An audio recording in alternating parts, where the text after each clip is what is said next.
Alright, it's Cosmic Charles, and we're back with some Turbo Party. That's what I'm calling the deck now.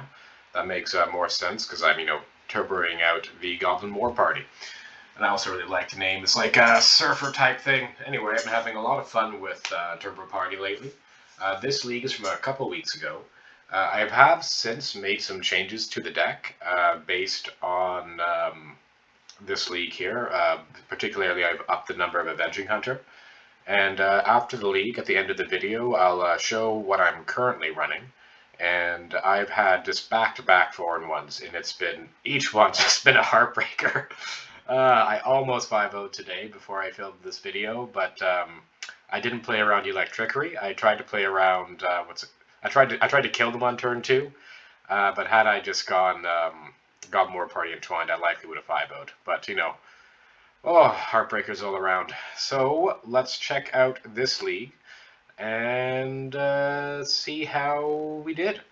Oh yes, and again, at the end of the league, I'm going to show after I complete the league, I'll show you what I'm currently running, and maybe I'll upload a video with the current list soon. All right, see you in the league. Okay, game 1, match 1. Let's go. Let's see. I can't keep that. No lands. Nope, not keeping that either.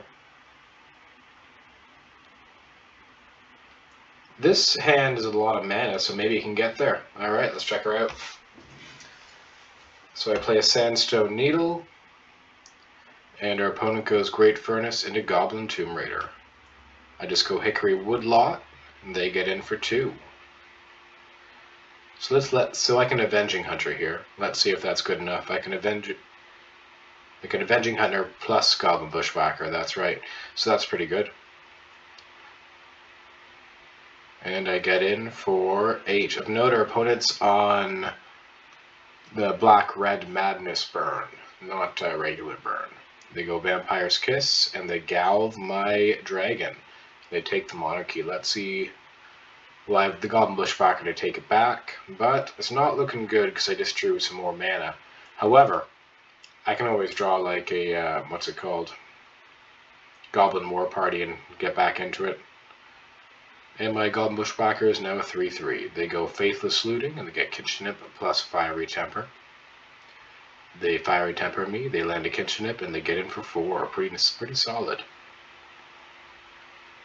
They make their Kitchenip a 4/4. Let's see what I can draw here. First Day, this might do her. So I go Seething Song into First Day, grabbing a Pest Summoning. Oh, and I concede, because then that would not have in fact done her. That would have been 4 extra damage. Alright, on to game 2. Alright, game 2 against Burn. Let's check out the sideboard.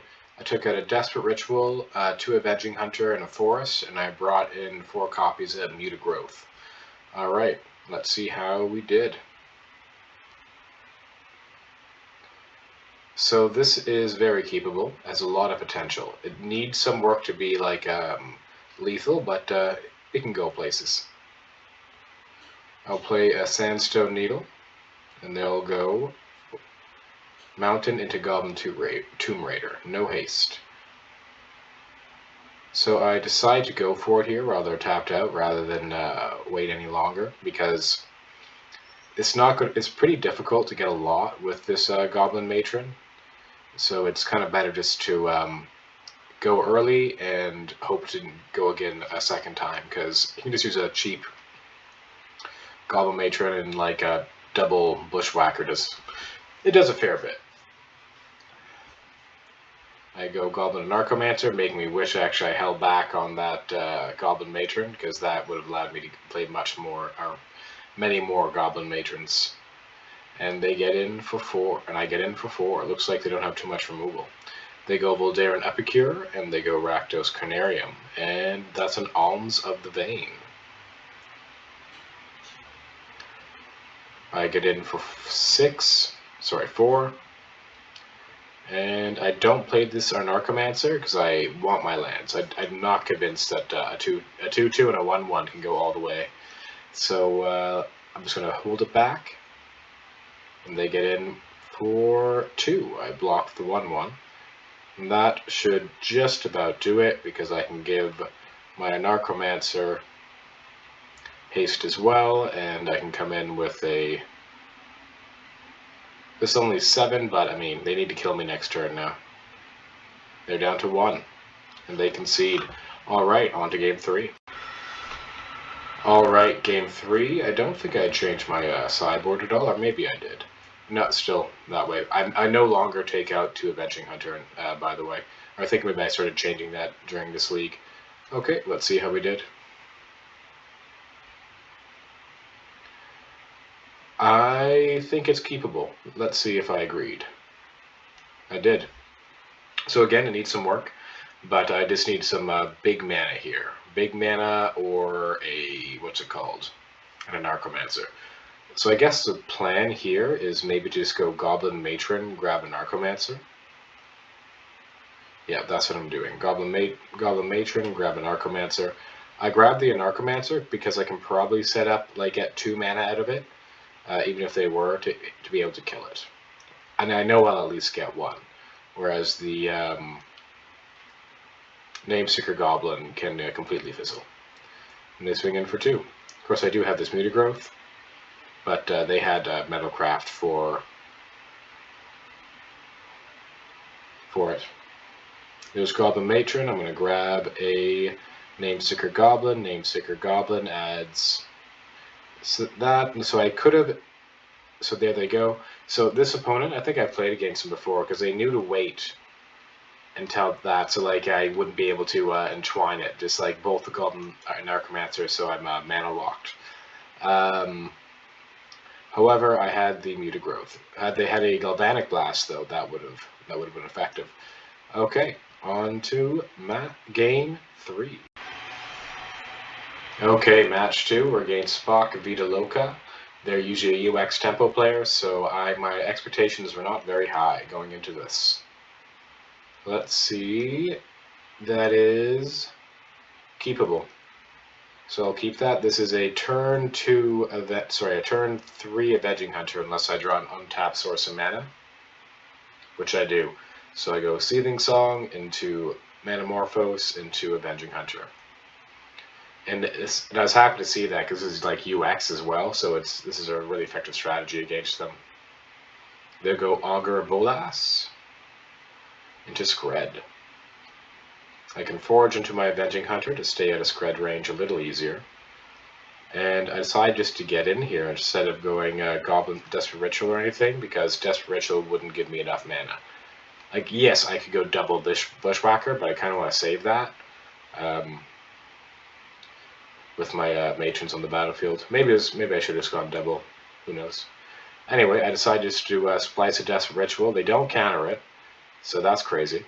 And I go Goblin Matron, and I grab a Nameseeker Goblin. I go Nameseeker Goblin. They countered that. Oh, that's right. I remember now. I knew that they needed to hold up open burn spells in order to deal with this Avenging Hunter. So I was playing with that knowledge. So if they... Okay. That's why I chose that weird line. All right.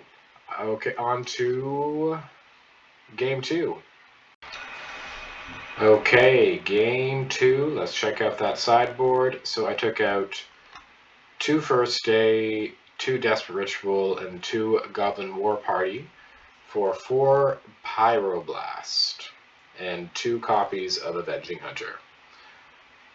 Alright, you could also bring in a Mutagenic Growth as well instead of a couple Hydras. It's up to you how you board it. I like this very much. I like seeing 2 of these Goblin and Archomancers. Goblin and Archomancer is actually pretty good against control, because you can like get some of the mana off, like through removal. But, and here they cast a Gorilla Shaman. So what I think happened here is that typically when I play, there's 3 possibilities. So let me just pause for a second. So I doubt they were trying to get my Lotus Petals. It's possible that they thought I was running Artifact Lands for Kadoltha Rebirth. Or, this is the 3rd possibility, the last few times I played against this player, I've been on Poison Storm, and maybe it just became automatic, and they just brought in the Goblin Shamans. But anyway, I'm going to take advantage of what looks like a misboarding here. And they go Augur Bolas. into Brainstorm, and they get in for 1. I'm going to go for it now. I lead with a First Day into Lotus Petal, into a Narcomancer, and they try to counterspell my Narcomancer. The right thing to counter that time would have been the First Day of class, but like my opponent had no way of knowing that, so it's not like a mark against him at all. And I get in for 8. I like how these are 3/3, so they play around, what's it called, a little bit, and they tap out, which means I can just go absolutely ham with these Goblin Matrons. That second Goblin Matron was a huge draw as well. Oh, I love doing this so much. Yes. Goblin Matron, Goblin Matron, Goblin Matron. Yes, grab a Goblin Bushwhacker. Ah, amazing, beautiful. It's a beautiful thing. Anyway, that was the first time I've won against UX Tempo since I've changed the build of this deck. Alright, on to match 3. Alright, match 3. Let's see how we did. This is a turn 2 Avenging Hunter? Yes, it's a turn 2 Avenging Hunter. Okay, and I'll just go Hickory Woodlot, because I think I'd value the Sandstone Needle a little more. Although, typically, if you had an Anarchomancer, you wouldn't want to do that, though. And I just go Avenging Hunter here. I don't play the second Nameseeker Goblin, because I want to use that to cast this Avenging Hunter. So I can cast a second Avenging Hunter next turn. I forge onto my Nameseeker Goblin, because I suspect they have removal. And then I go another Avenging Hunter, grabbing a... Oh, and they concede. Okay, on to... Some type of Gates deck. Alright, on to game 2. Okay, some type of Gates deck. Wasn't quite sure what I was dealing with here because of the black. But, how did I board? Kind of did a wish-wash. I only brought in 3 Avenging Hunter, and looks like I brought in 1 Flaring Pain, or no, 2 Flaring Pains, didn't bring in any Pyros. So, got a little creative here. Let's see how it went. Alright. I like that a lot. I think that's solid. I do need to hit some action, but my ramp's pretty good. Yeah, I'll just keep playing out my lands. This isn't really the exciting. Well, it's a little bit exciting. Like right now, if I hit something big, okay. So there's a Goblin War Party. The problem is they now have shields completely up, and they tap out. So maybe maybe we can get there. All right. So I go Burning Tree Emissary into Goblin Anarchomancer, into Name Sticker, into that thing Entwined. So how much damage is that? They're down to 7. But they played a Sacred Cat, so I have to kill them this turn. And they counterspell. I led on that, so I could just go Flaring Pain if they did nothing to play around Prismatic Strands, but no, our opponent's at 1. Unfortunately, 1 is not 0, and now they're at 5. And our opponent has officially stabilized, so I'm pretty sure I just concede here. I could have kept playing, yes, they were at 2 cards in hand. But, so maybe that was a little bit of an early concession, but I felt like they had more counter magic available, and I especially felt like they had a Hydro. Alright, on to game 3. Okay, game 3. I don't think I changed my... Oh, I definitely changed my sideboarding, actually. Let's check that out. So I did the fairly standard thing. I didn't bring in my Flaring Pains this time. I'm expecting the Avenging Hunter to kind of work like the help against that. Instead, just 2 Desperate Ritual and 2 First Day for 4 Pyro. And I also took out 2 Goblin War Party for the other dragons. I decided to always keep in 6 big things like Goblin War Party and Avenging Hunter, because I've realized that it's just necessary. Alright, let's check it out.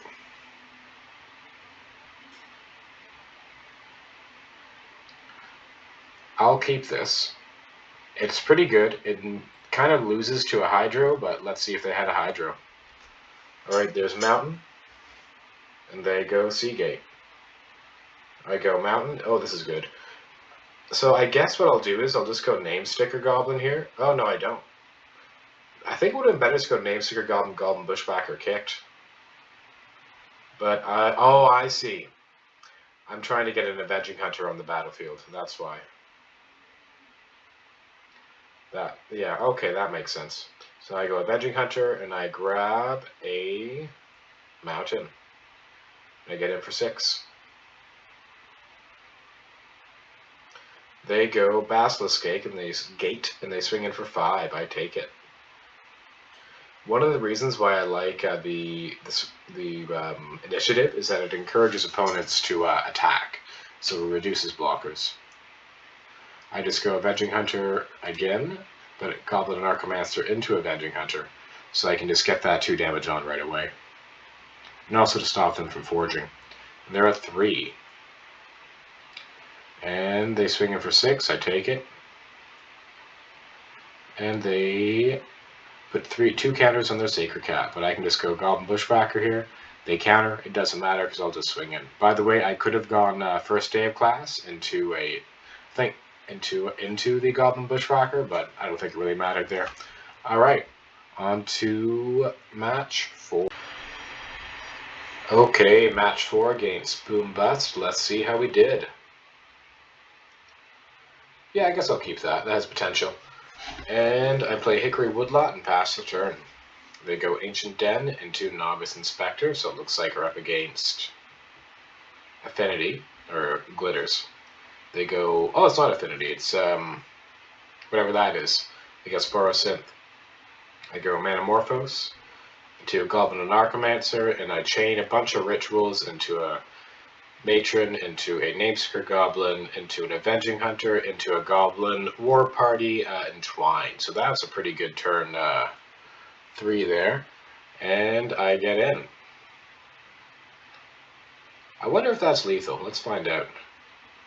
They're down to 3, so it was lethal if they didn't block. And they play a Barbatterfist, and on to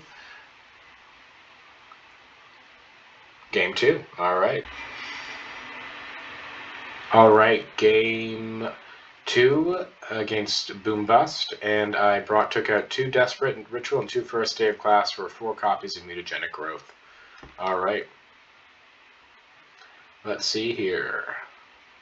Can't keep that. That's not very fast. This is pretty good, so I'll keep this, probably bottoming. Yeah, the mount, it was tricky between the mountain or not, because the mountain gives me a turn 2, but the Hickory Woodlot just makes that I can go larger. I decided to take a slower game and go larger and just hope not to see, what's that called? That goblin dude that wipes the field, because that thing would hose me.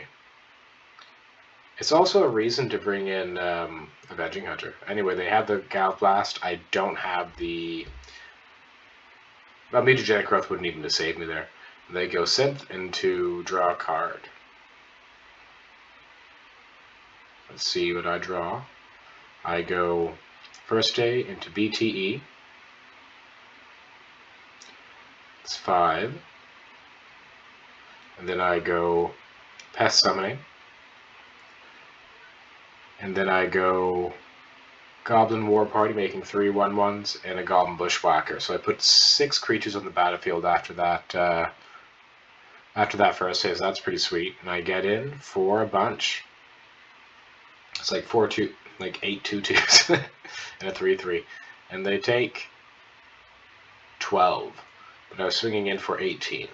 And they go Kraut Kalan Shaman, which just absolutely hoses me here. And they wipe the field. I used to run Gut Shot, but Gut Shot wouldn't have saved me there. That's one of the reasons why I stopped running it and instead decided to run the Dragon. Alright, I still keep playing for some reason. I should have conceded there to save us both some time. Anyway, I just kind of fizzle out, and yeah, I believe I concede. Yeah, nothing of interest happened. Yeah, I just concede there. Alright, on to game 3. Match 4, game 3. So far, very fun match, very fun games, both 1 and 2. I really liked doing that crazy first day thing. Our opponent had the answer though, unfortunately. So let's see what we have. Yep, I'll keep this. I guess I'll have to bottom something here. Let's see what I bottomed. Oh, I didn't have to mulligan. Thank God. Because, like, that hand had everything it needed. Any one thing would have been hard. Alright, so I'm just going to go Nameseeker Goblin and use this Mutagenic Growth. Because it's nice when it's both a protection spell and one of those pump spells. 4 mana was very unfortunate. I was really hoping to hit 5 there. Oh well. Because that would have been an extra 2 damage. Had I hit 6, it would have been an extra 4 damage. But it's okay, because I hit another Nameseeker Goblin, which hits 5, not 4, which allows me to go Goblin Matron into Goblin Bushwhacker, which is enough to kill them. Alright, on to match 5, the final match of the league. We are 4-0 right now, by the way. So, will I be able to get the trophy? We'll find out. Okay, match 5, game 1.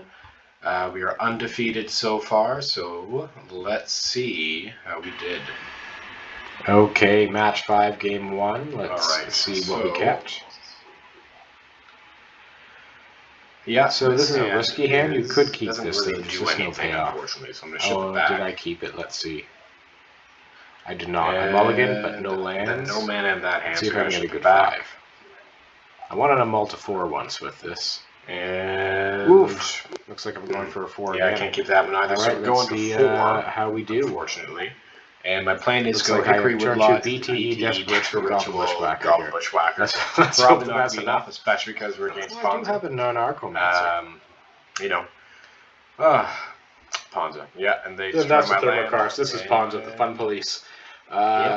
I should probably concede now. I don't think there's really very much I can do. I say this like, and all, let's hope that I do all good fun, because there's people who despise all the decks. There is some crazy world in which you do something crazy. I'd also do some, that's pretty stuff.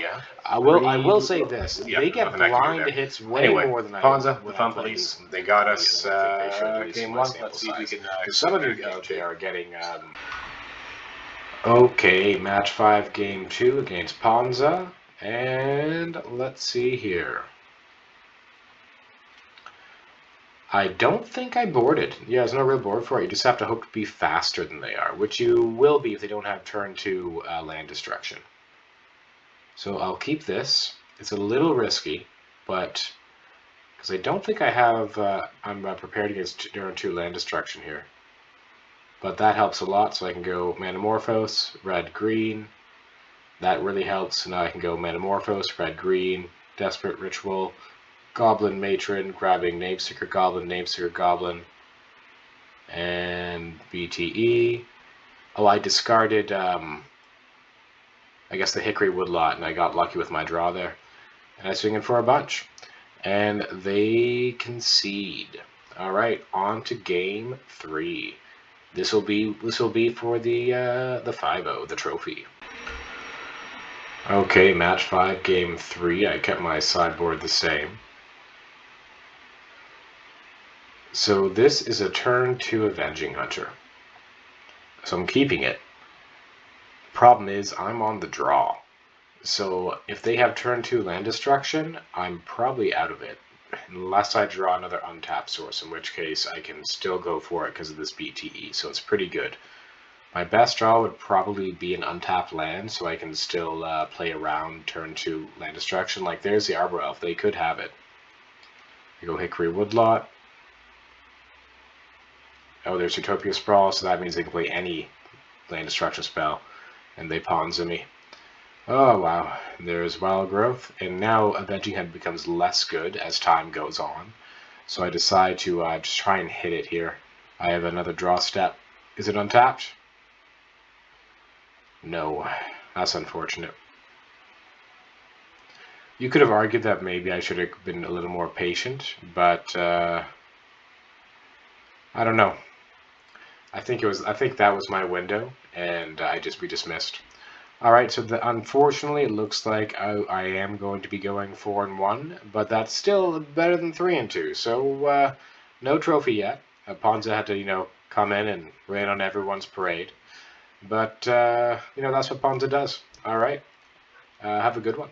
Probably do a post-league after this one, too. Okay, and we're back with the, this is the list that I'm currently running. I decided to cut the Desperate Ritual because frequently the extra mana I would get with the Goblet and Archomancer wasn't, is sometimes impactful, sometimes not impactful, but it's also not all that common that you get Goblin and Archomancer plus the Desperate Ritual or two Desperate Rituals combined, which makes it better than the Simian Spirit Guide. But Simian Spirit Guide is just kind of better on its own. Plus, it's a creature. There's like a bunch of times where like you just rather have a creature than another ritual. So I feel like the extra utility and the fact that this is an initial red source is a little better. Unfortunately, while I love Desperate Ritual when it's with Goblin and Archomancer, it doesn't happen enough for me to really justify its place. Simian Spirit Guide's been really good though, so far. Well, I mean, it's been decent so far. I'm not sure. Maybe I'll try something else in this slot later. But what I like about it is it allows me to go down to 4 Mountain, which allows me to go up to 3 Avenging Hunter in the main. This previous league, Avenging Hunter was really good, and I realized there aren't like really that many matchups. Like even Burn, I kind of want to leave it in there because going tall is kind of important. I don't want 4 in the main for sure, because you don't really want to have multiples in your hand against a deck like Burn. But having like 1 is pretty good. Yeah. Oh, another good thing about Simian Spirit Guide is that it really helps with the Red Elemental Blast that I'm now running. So it can like 4 Pyro, 4 Red. You can kind of disguise the fact that you have it up with Simian. It also makes it easier to like go turn 1 or turn 2 Avenging Hunter. Yeah. I actually, in one of the leagues I had with this, I had a turn 1 Goblin and Anarchomancer into a bunch of rituals, first day Avenging Hunter with Haste. It was great. Anyway, yeah, so I'll upload a video with this list at some point in the near future. And I hope you enjoyed the video, and have a good one. See you again.